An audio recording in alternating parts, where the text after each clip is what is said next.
উফ, টিয়ার এই না কুচু ব্যাপারটা দেখলে গা পিত্তে একেবারে জ্বলে যায়। তাও যদি জানতাম যে ধোয়া তুলসী পাতা। এত কেলেঙ্কারি ঘটিও ও যে কি করে এত অহংকার নিয়ে থাকতে পারে বুঝি না। কি মতলবে? কোনো মতলব কি হতেই হবে? আমি তোমাকে যতদূর চিনি তুমি কোনো মতলব ছাড়া কিছু করবে বলে তো আমার মনে হয় না। ভেতরে আসবো নাকি চলে যাব? ইচ্ছে হলে এসো। এই অপমানগুলো আমার মনে গেঁথে থাকছে সব টিয়া। কোনোদিন যদি আমার সময় আসে আমিও দেখে নেব তোমাকে। তার আগে আমাকে নিজের জায়গাটা পোক্ত করতে হবে। আসলে কি বলতো, মা আমাকে যেভাবে হোক এই বাড়ি থেকে দূরে কোথাও পাঠিয়ে দিতে চায়। আমি সেটা বুঝতে পারি। আর সেটা আমি বুঝতে পেরেই আমি আপত্তি জানিয়েছি কি জানাইনি, ব্যাস ডোরা বৌদি সুযোগ পেয়ে গেল। অমনি ডোরা বৌদি ফস করে কি বলে দিল জানো? বললো আমার কারোর সাথে নিশ্চয়ই কোনো রিলেশনশিপ আছে, সেই জন্যই আমি বিয়েটা করতে চাইছি না। আমি না কাউকে বোঝাতেই পারছি না যে আমি বিয়ে করতে চাই না। আর আমার যথেষ্ট শিক্ষা হয়েছে, যথেষ্ট। আর আমি বিয়ে কেনই বা করব? আমাকে কি বিয়ে করতেই হবে? আমার তো এই বাড়িতে থাকার অধিকার আছে।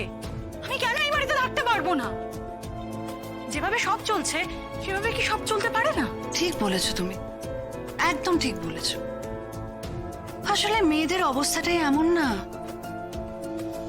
এই না না, আমি কিন্তু তোমার অবস্থার সঙ্গে নিজের সমস্যাটার কোনো তুলনা করছি না। আমি বলছি যে এই মেয়েদের অবস্থার কথা একবার ভেবে দেখো, আমার কথাই ভেবে দেখো না। আমি জানি আমি ভুল করেছি, অন্যায় করেছি, বোকামি করেছি, কিন্তু সেটার দোহাই দিয়ে আমাকে দুই বাড়ি থেকে বাড়ি ছাড়া করার চেষ্টা করা হয়েছে।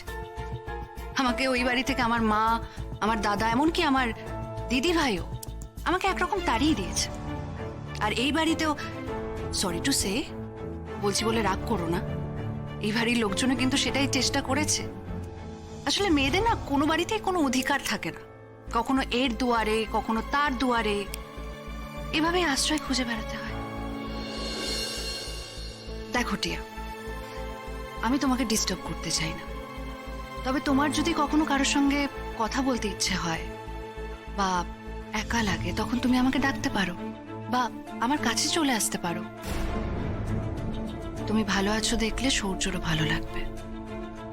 ব্যাস এটুকুই আমার বলার ছিল।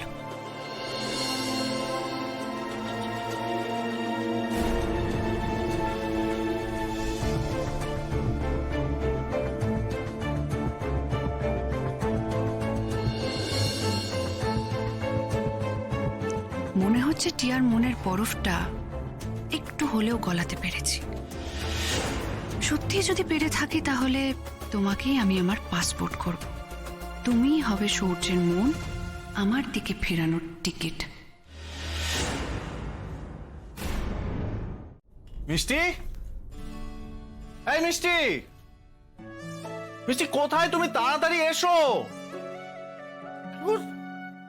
এই মিষ্টি, মিষ্টি।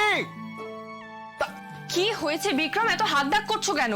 আরে দরকারি কথা আছে তোমার সাথে, এদিকে এসো। বিক্রম আমি রান্না বসে এসেছি, রাইস রোদ সব এক্ষুনি বেরোবে, তোমার জল খাবার দেওয়া হয়নি, অনেক কাজ আমার হাতে। তুমি একটা কাজ করো, তুমি বসো, আমি কাজটা সেরে আসছি। আরে বাবা, কাজ বাজ পরে হবে, একটা খুব জরুরি কথা আছে, শোনো না আমার কথা। কি হয়েছে বিক্রম, তুমি এরকম করছো কেন? ডাক্তার ফোন করেছিল, কিছু বলেছেন, খারাপ কিছু বলেছেন? ডক্টর তোসে ফোন করেছিল। কেন? আমি কিন্তু খুব টেনশনে আছি বিক্রম, প্লিজ বলো, তোমার অপারেশনটা হবে তো? হবে হবে, আর খুব তাড়াতাড়ি হবে। মানে কত তাড়াতাড়ি করতে হবে? যত তাড়াতাড়ি সম্ভব তত তাড়াতাড়ি। মানে আসলে উনি অপারেশনটা করার পর আমার কতটা প্রোগ্রেস হচ্ছে সেটা মনিটর করতে চান। মানে তুমি ভাবতে পারছো, মানে শুধু অপারেশন করবে এরকম না, মানে যতদিন উনি এখানে আছেন ততদিন, মানে যতদিন না নিজের পায়ে উঠে দাঁড়াচ্ছি ততদিন সবটা মনিটর করতে চান। মানে এত বড় একটা ডাক্তার, আমার জন্য কতটা এফর্ট দিচ্ছে মিষ্টি। ও তাই বলো, আমি তো ভয়ে পেয়ে গেছিলাম, তুমি এমন করছিলে দেখে খারাপ কিছু ভেবে ফেলছিলাম। কিন্তু সত্যি বিক্রম, আমারও মনে হয় যে সত্যি আমাদের ভাগ্যটা ভালো যে আমরা এত ভালো একজন ডাক্তারের সন্ধান পেয়েছি। হ্যাঁ, এখন যেরকম ভাবে উনি বলছেন সেরকম ভাবে যত তাড়াতাড়ি সম্ভব অপারেশনটা করিয়ে ফেলতে হবে। ঠিক যেরকম ভাবে বলছেন ঠিক সেরকম ভাবে ওনার দেওয়ার টাইমটা আমাদেরকে ফলো করতে হবে মিষ্টি। হ্যাঁ, তা তো করতেই হবে। আচ্ছা, উনি জানিয়েছেন কিছু কত তাড়াতাড়ি বা? তাড়াতাড়ি মিষ্টি, খুব খুব তাড়াতাড়ি। বিক্রম, তুমি খুলে পরিষ্কারভাবে বলছো না কেন সবটা? উনি কিছু বলেছেন, কোনো ডেট দিয়েছেন? আরে উনি তো বলছেন কালকেই ভর্তি হয়ে যেতে, যাতে সব রকম মেডিকেল টেস্ট ফেস্ট সব করে নিয়ে কাল মানে ওই 2-1 দিনের মধ্যে যাতে উনি সার্জারিটা করে ফেলতে পারেন। সে কি, কালকেই বলেছেন? তুমি এরকম করছো কেন? মানে তুমি চাও না আমি নিজের পায়ে আবার উঠে দাঁড়াই? মিষ্টি মিষ্টি দেখো, একবার যখন এই অফারটা এসছে আমি আর হারাতে চাই না। আরে বাবা, ডক্টর তৌসিফ এখানে থাকে না মিষ্টি, উনি বিদেশে থাকেন। এটা আমার লাক যে উনি অনির্বাণের বন্ধু, আর আমরা অনির্বাণের কাছের লোক বলেই উনি এতটা এফর্ট দিচ্ছেন আমাদের প্রতি, আর কোনো কারণ নেই।